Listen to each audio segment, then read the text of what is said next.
Let's have a quiet word, you and I, about our words and the immense, unseen price we sometimes pay for them. Sis, we have all been there, and I mean that. There's absolutely no judgment here, just a shared understanding of one of our most common and most dangerous struggles. You know the scene.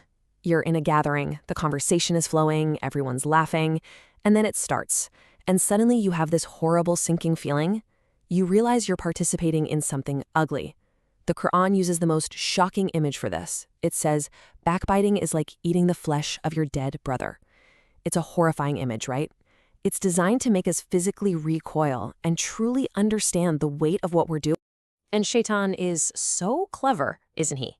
He makes it feel good in the moment. It feels like bonding, like you're all in on a little secret. It tastes sweet. But later, when you're alone with your thoughts, that bitter aftertaste of guilt, it hits you. You just know in your heart that something sacred was violated.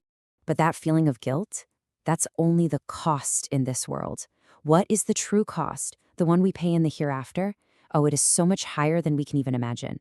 The Prophet, peace be upon him, once asked his companions if they knew who the truly bankrupt one was. And, they thought he meant someone with no money. But he was speaking about a completely different kind of bankruptcy. He was talking about the Muflis. The Muflis, the bankrupt one. And listen to this. This isn't a person who neglected their faith. Not at all. This is a person who arrives on the day of judgment with mountains of good deeds, mountains of prayer, of fasting, of charity. But they've lost every single one. Why?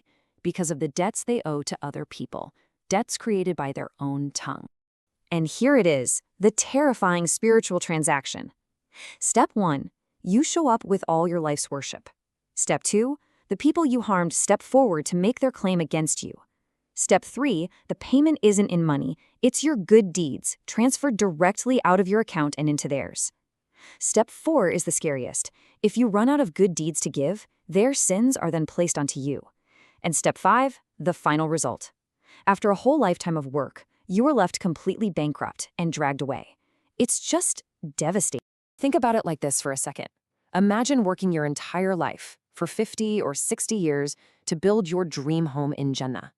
You lay every single brick with your prayers, you furnish every room with your charity, you polish the floors with your fasting.